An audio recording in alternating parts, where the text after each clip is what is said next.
കാഫർ കൗമ് എന്നൊക്കെ പറയുന്ന സാധനം ഇപ്പോഴത്തെ കേരളത്തിലെ മുസ്ലിം ജനസാമാന്യം ഉപയോഗിക്കുന്ന വാക്കല്ല. 1970-കളിൽ എന്തോ സിനിമ കണ്ട ബുദ്ധികെട്ടവന്മാർ എഴുതി കയറ്റി വെച്ച സ്ക്രിപ്റ്റാണത്. അതുകൊണ്ടാണ് ആ വാക്കൊക്കെ വരുന്നത്. ഒന്ന്. രണ്ട്, പ്രജിൻ, പേരാമ്പ്രയിലെ റിലീജിയസ് ഡെമോഗ്രഫിയുടെ കണക്കെടുത്ത് നോക്കിയാൽ അവിടെ ഒരു മുസ്ലിം ഏകീകരണം ഉണ്ടാകാനുള്ള ഏറ്റവും അധികം തിരിച്ചടി ഉണ്ടാകുന്ന ഫാത്തിമത്തയിലേക്കാണ്. അങ്ങനെ ഉണ്ടാവുന്നിരിക്കും മുസ്ലിം ഏകീകരണത്തിനായി ഈ പറയുന്ന സമുദായം പറഞ്ഞ് വോട്ട് ചോദിച്ചെന്ന് ഒന്നാം നമ്പർ മംഗത്തരമാണ്.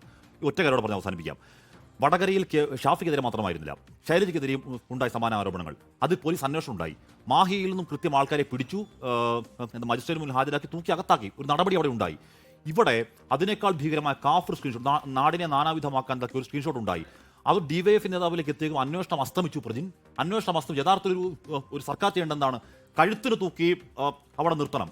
നാടിനെ കുട്ടിച്ചോറാക്കാൻ 4 വോട്ടിനും അല്ലെങ്കിൽ 4 സീറ്റിനും വേണ്ടി എന്ത് വൃത്തികേടും കാണിക്കാൻ അനുവദിക്കില്ല. അതാ ഇയാളാണ് പ്രതി എന്ന് നിർത്തേണ്ടതിന് പകരം ഇവിടെ സർക്കാർ ഒളിച്ചു കളിക്കുകയാണ്.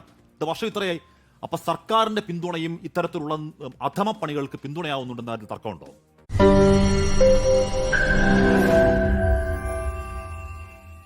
ലോകത്തെവിടെയായാലും ഏത് സമയത്തും 24 വാർത്തകളും ഓഗ്മെന്റഡ് റിയാലിറ്റി പാക്കേജുകളും എക്സ്പ്ലെയിനറുകളും വിശദമായി കാണാൻ ഞങ്ങളുടെ യൂട്യൂബ് ചാനൽ നിങ്ങൾക്ക് സബ്സ്ക്രൈബ് ചെയ്യാം.